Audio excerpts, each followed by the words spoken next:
Hola tout le monde, j'espère que vous allez bien. Donc voilà pour une toute nouvelle vidéo dans laquelle je vais parler d'un sujet qui est très important, mais vraiment très important, qui me touche personnellement, mais qui touche aussi de nombreux élèves.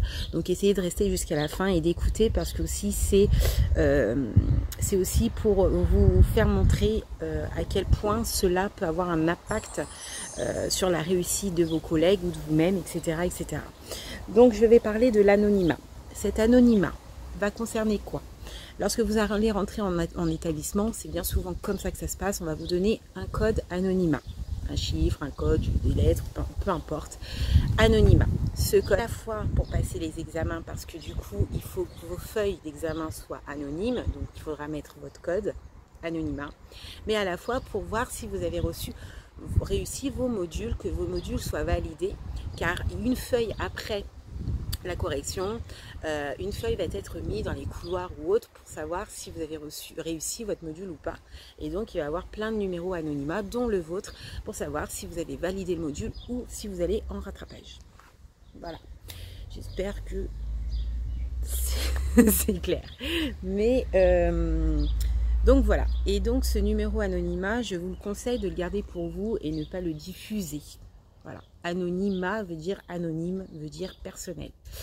Et je conseille aussi, vous-même, élèves de promo, de ne pas non plus faire les inspecteurs Colombo, à savoir à qui appartient cet anonymat.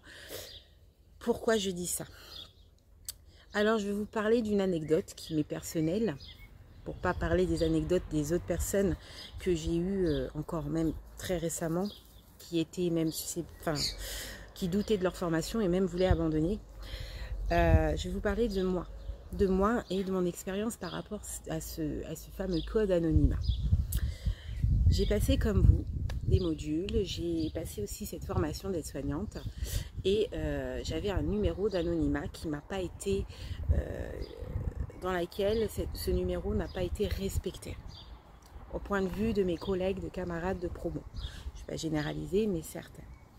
Le problème, c'est que ça a eu un impact et je doutais même de continuer cette aventure. J'étais à 2 doigts d'arrêter, mais vraiment à un fil d'arrêter, vraiment tout, à un fil d'arrêter, juste par l'irrespect de mon numéro qui était propre.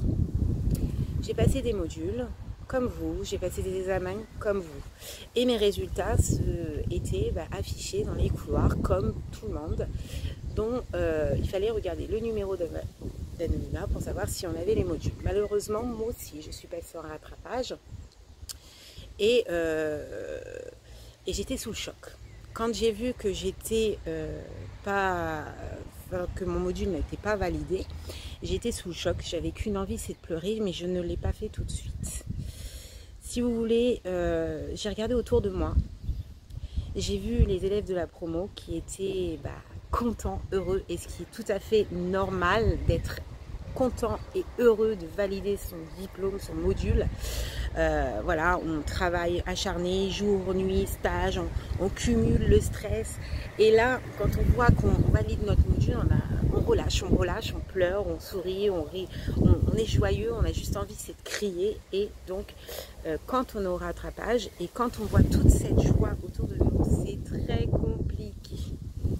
compliqué à faire face, mais vraiment très compliqué. Je pense qu'on est nombreux, que vous faites partie, certains d'entre vous font partie de ça aussi. C'est très dur. Surtout, c'est d'autant plus dur quand en face de toi, ce nombre qui a réussi à avoir ce module validé est là et il pose la question à tout le monde. T'as eu combien? J'ai eu 18. Et toi, t'as eu 15. Et toi, t'as eu combien? T'as eu combien? Et toi, c'est quoi ton numéro? Non, ma chérie, je te donne pas mon numéro, mais t'as eu combien? T'as eu combien? Et c'est toujours ça. Mais le pire dans tout ça, c'est les inspecteurs Colombo. Les inspecteurs Colombo qui a détecté un petit peu les numéros anonymat du prochain, de l'ancien validation du module, et qui vont faire en sorte d'essayer de savoir à qui appartient ce numéro-là, qui a échoué, qui a eu telle note, etc. Et ça, moi, ça a été le pire pour moi. Le pire pour moi de voir à quel point tu peux demander si tu l'as pas, ok, basta. Mais de voir que certaines personnes vont essayer de faire l'inspecteur Colombo pour identifier ce fameux code, regarder les anciens codes et faire déduction peut-être que c'est telle personne et telle personne. Moi, ça m'a juste tuée. Je suis rentrée dans ma voiture, je n'avais pas encore dit que j'avais pas eu mon module. Je suis rentrée dans ma voiture et j'ai pleuré en sanglots. En sanglots, pas parce que, alors oui, parce que j'étais au rattrapage, mais aussi parce que on ne respectait pas non plus mon anonymat. Que tu sois heureuse, que tu t'exprimes, c'est bien. Mais pas trop non plus, parce qu'il faut aussi penser à ceux qui sont aussi derrière et qui sont au rattrapage. C'est dur aussi de penser ça. Mais il faut aussi, on est une équipe, on est une promo, et dans la promo, il faut qu'on soit assez soudés, dans le bien, dans le mal, et pas trop être égoïste. On doit exprimer sa joie, sa bonne humeur, c'est tout ça, mais il faut aussi penser à ceux qui ont eu un échec, et surtout ne pas insister. Si la personne ne te dit pas sa note, n'insiste pas à aller les chercher et n'insiste pas à lui dire 50 000 fois t'as eu combien, ou d'aller voir un tel pour dire bon, tu peux dire à l'autre combien elle a eu et que si et que ça, s'il vous plaît. Juste pas ça. J'ai vécu ça et de nombreuses personnes encore cette année, l'année dernière et les années suivantes ont vécu ça. Et je peux vous dire que ça tue à l'intérieur. Ça fait une espèce de boule que vous pouvez même pas imaginer. Et ça dure plusieurs jours.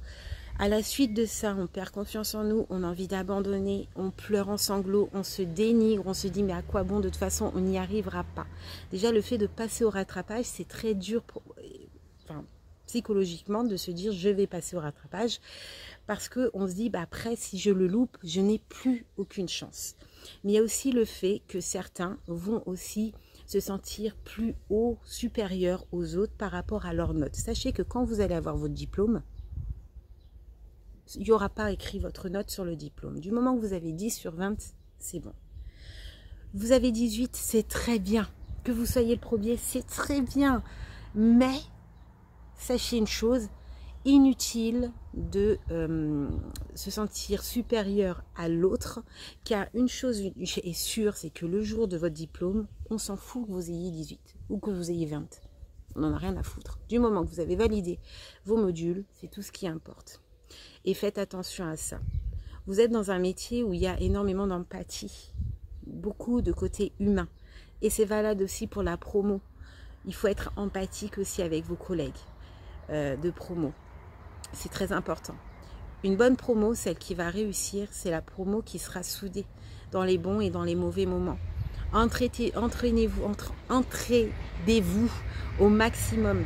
Quand vous voyez quelqu'un qui a des lacunes, essayez de lui faire comprendre. Alors, pas au point que vous en perdez même du temps pour vous, mais essayez de lui expliquer une fois, voilà, je t'explique, tatati tatata. Après, si la personne ne fait aucun effort, vous n'êtes pas responsable du fait qu'elle ne veut pas travailler, vous n'allez pas faire le devoir à sa place. D'autant plus que vous aussi, il faut que vous consacrez du temps pour vous, parce que à vouloir aider les autres aussi quelque part, vous perdez aussi du temps pour vous aider vous-même. Mais voilà, soyez un petit peu solidaires, surtout dans les épreuves écrites, vous savez, tout ce qui est rédaction, tout ça. Il y a certaines personnes qui ne sont pas forcément à l'aise à l'écrit. Essayez de les aider. Alors, pas leur montrer votre travail, mais leur conseiller sur certaines choses, dans la manière de développer ses phrases, au niveau des synonymes, l'orthographe, pourquoi pas. Mais voilà, entraînez-vous, c'est super important. Super important. Votre collègue a peut-être des lacunes sur certaines choses, mais est forte dans certaines choses que vous êtes faible, et vous pouvez vous entraîner comme ça. Et surtout, respectez l'anonymat. Respectez cela, s'il vous plaît. À bientôt.